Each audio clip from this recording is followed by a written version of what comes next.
Hello. Hello. So I'm so happy to welcome Dr. Olivier Delbard today.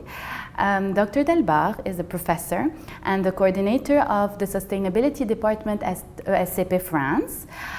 He has been working on corporate social responsibility and sustainability for more than 25 years. It's really an honor to have you. Dr. Delbard has published multiple books, including a dictionary on the environment as sustainable development. Thank you so much for joining us today. Thank you, Nadine. I'm very happy to be here. Olivier, since your specialty is in corporate social responsibility, I was wondering if you could tell us more about how can businesses contribute to having more sustainable food systems as well as healthier diets? Okay. Well, at first people would say, the purpose of business is to make profit, right? And they're not the ones that should be caring about those issues that should be about, like societal issues that politicians should take care of. But what I've noticed over the years and what I think is that businesses are so powerful today, especially multinational companies, for instance, that I believe that they have a duty, they have a role to play. And the one thing they have, which is quite an asset, is that they are innovative, they can find new solutions.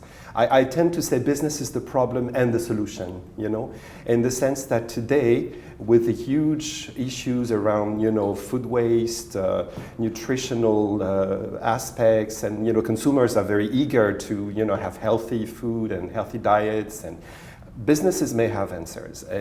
But the one important thing to have in mind is businesses will contribute as long as they see an interest in it, and businesses by definition, are not like, common good providers like governments that supposedly are in charge of the common good of the people, but businesses can really be very, very instrumental in solutions for nutrition and health issues.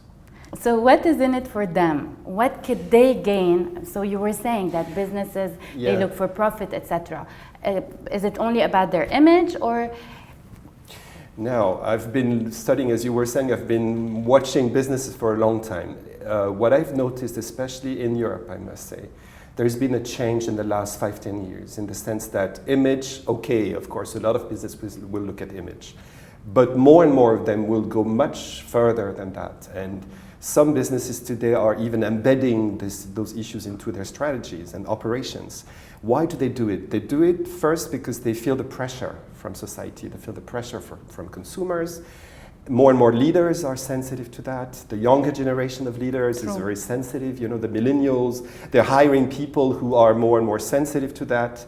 So there's pressure from everywhere. There are issues on climate, biodiversity, which are huge, immense, and there's a consensus on that. And I feel that today, businesses, beyond the image factor, they think in terms of, not only short-term profit, but more and more they will look for the long term because they understand more and more that sustainability has a lot to do with the medium and long term, being able to be resilient as a company.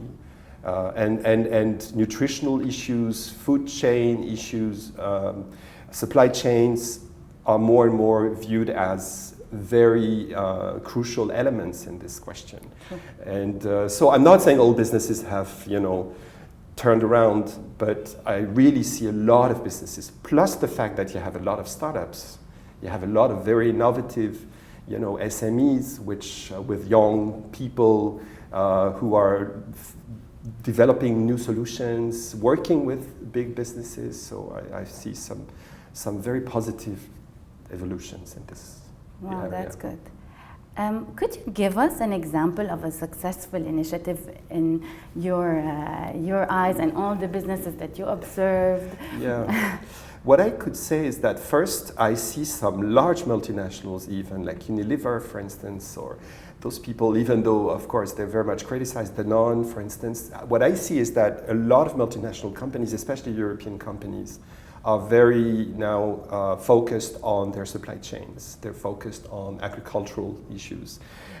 They are working on very innovative, sustainable agricultural practices, agroforestry, permaculture. And what's interesting is that They need partners because they don't have the competence, and they do find small businesses everywhere, all around the world.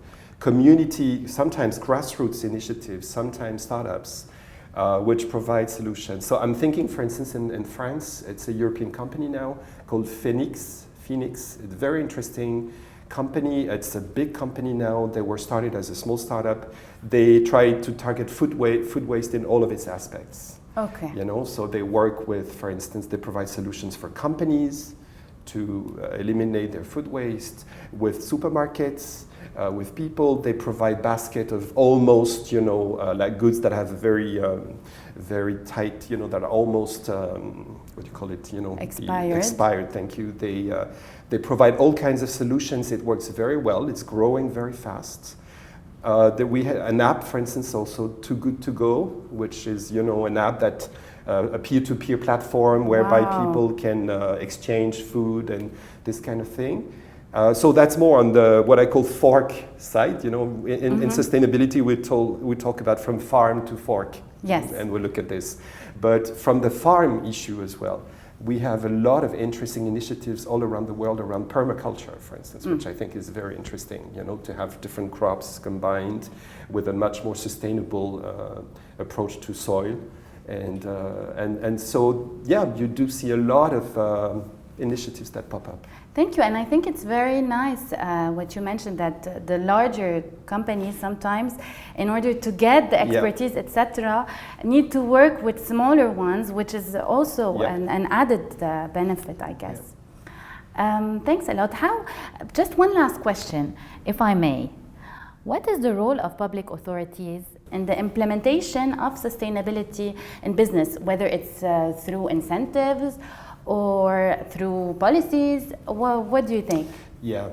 In sustainability, we speak more and more about the governance issue. How do you govern sustainability? Because it's an issue that is of interest for all of us, you know, whoever we are, wherever we are.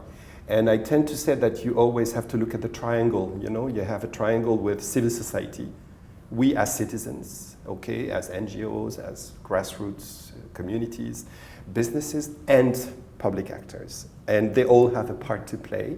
I think you cannot say that one should be, let's say, prevailing over the other two, but like if you take governments and public authorities, once again, I think the European Union is quite a good example in the sense that they do have now smart regulations. They try to provide, because regulation, I think it is good when it's smart, you know, when it's understandable by businesses. Because if you write down regulation which ends up just being, you know, circumvented and not, you know, applied, what's the point? So I think there's interesting regulation, and I believe consumers are asking for it. You know, they're asking for regulators to ban certain products, for instance. We had a big issue in France with the pesticides, and it's still tricky in Europe.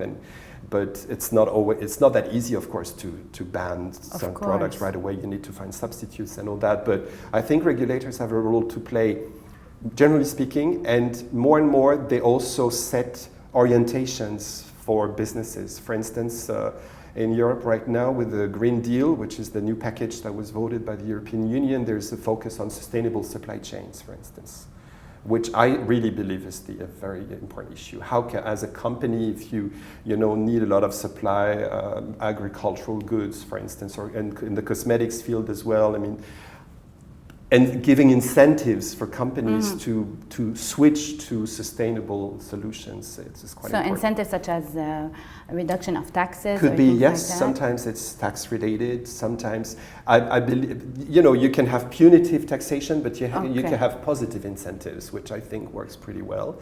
And the good thing is that businesses will understand regulation more and more, because also they know the subject is now so important, and not only for their image, as we said, but even the consumers are looking forward to that. Which is really, at the end, what will push I think it's you need to have the right combination of the right pressures, you know, converging, and businesses can, and then will understand, and regulators, yes, governments have definitely a role to play. Thank you so much, Dr. Delbard. You're welcome. I really think you gave us a lot of useful information to complement what I'm giving in the course. It's an honor to have an expert like you. And I really hope, especially in the context of our country, Yes. that has so much to do and to build. And sometimes when you go from scratch, then you can do things the right way. I really hope that our students or the future can take all of this into consideration also to build a better Lebanon. Yes, I do hope so. And a more conscious I love Lebanon country. too, so, yeah. Amazing. Thank you so much. Thank you, Nadine.